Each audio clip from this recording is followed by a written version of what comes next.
And hello everybody, welcome back to Next UK. Ladies and gentlemen, tonight we are looking at what could be one of the most controversial political moves yet, because reports are now suggesting that Keir Starmer is considering handing Sadiq Khan a seat in the House of Lords. Yes, you heard that right.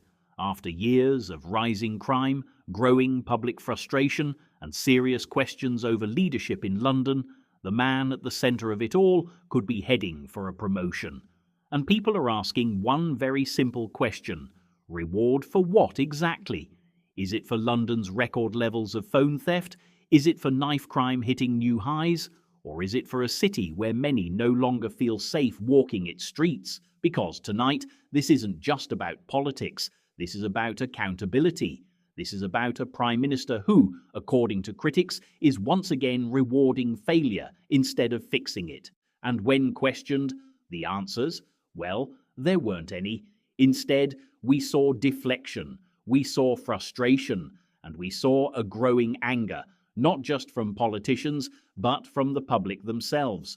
So, in tonight's video, we're going to break down the explosive debate, the shocking claims, and the moment that has everyone asking, is this really the direction Britain is heading in?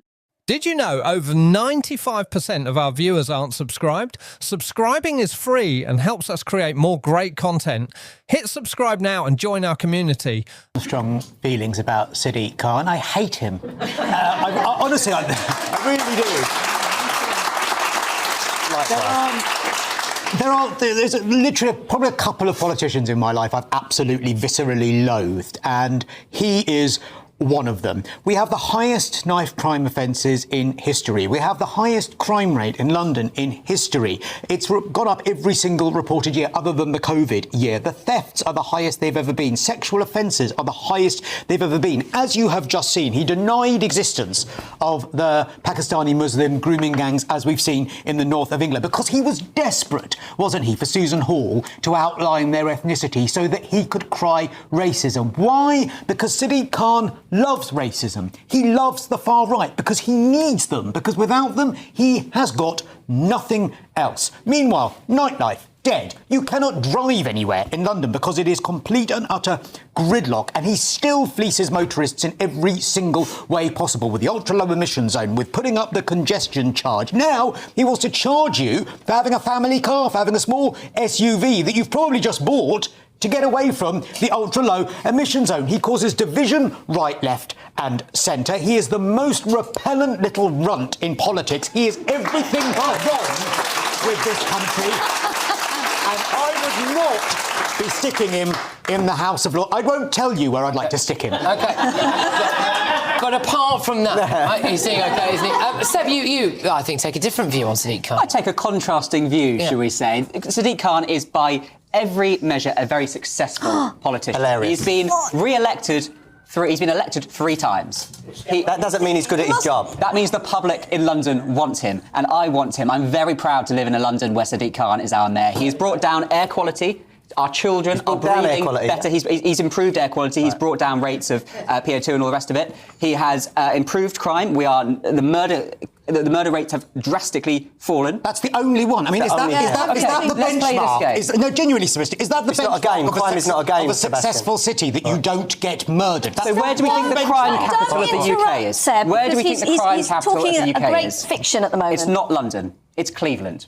Where do we think the sexual violence of the capital of the UK is? It is also Cleveland. But they're still going up. Where do we think the murder capital of the UK is? It's Lincolnshire.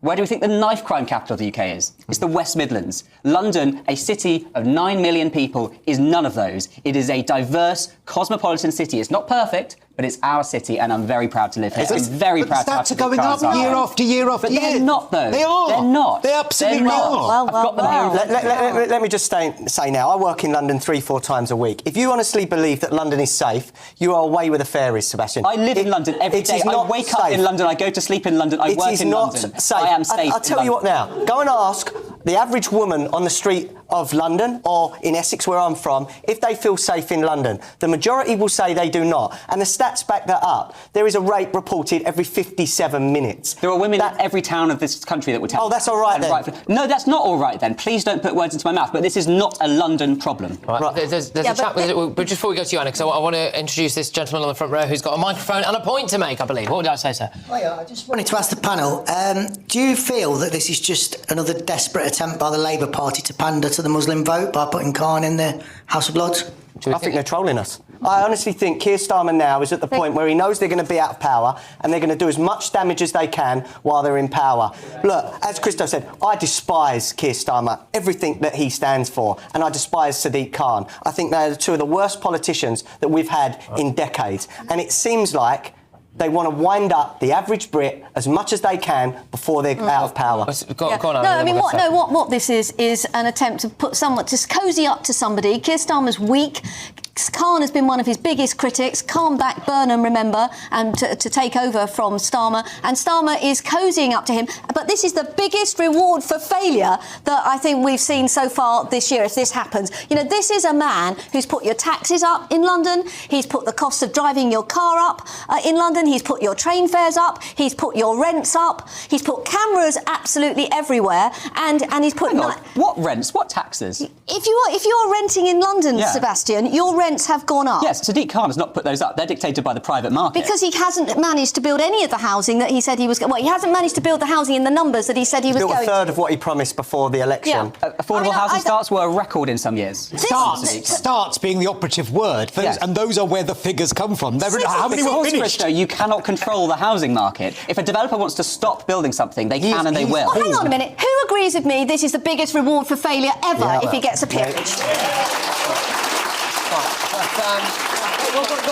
Do you think, from a political sense, why do you think Keir Starmer is, well, strongly rumoured to be doing this? Why do you think, what's in it for Starmer? And that's crucial. It is just a rumour here. It's a couple of newspapers reporting. We don't know whether this is true. I think he wants him in the tent. Sadiq Khan is in a position politically where he can say largely what he wants. He can speak his mind, which is why he's outspoken about Brexit, he's outspoken about Trump, and he speaks for many of us Londoners, and it's brilliant he can do that. But by making him appear, you then get him onto the government payroll, and it's easier for him to align with what Starmer wants. So it's just strategic. He's buying him off. He's buying him off. In politics He's buying him off every day. with public money, and he's devaluing one of our key institutions. You know, there are lots of people in the House of Lords who actually are real experts in their fields. Previous prime ministers, professors of medicine, professors of law, and they really add something. They do a lot of hard work. But if you put failures into the House of Lords, you destroy the reputation. He's a successful solicitor and a three-time mayor of London. I wouldn't call that a failure by any stretch. He will make a big contribution. I think that the audience disagree with you, Sebastian. They do disagree, but I'm not going to take a GB News audience, with all respect, as a poll of the country or indeed an arbiter of truth. He's also he's a climate extremist. He puts this climate change, he forces it on us. Yet in 2015 he said he'd plant 2 million trees. He's planted 500,000. So he doesn't really care that much. He's not good at his job. He doesn't keep promises. Is that your argument, Adam? Trees? No, yes, trees. One of the arguments. Sadiq Khan is a bad mayor because trees. Well, why promise to plant 2 million and then plant a quarter of that when you are a climate extremist? Angry about that? Yeah, I am. Don't make promises that you can't keep. OK, well, I'll give you something else then. Knife crime was 16,344 were reported knife and sharp instrument offences in 24-25, compared with 15,016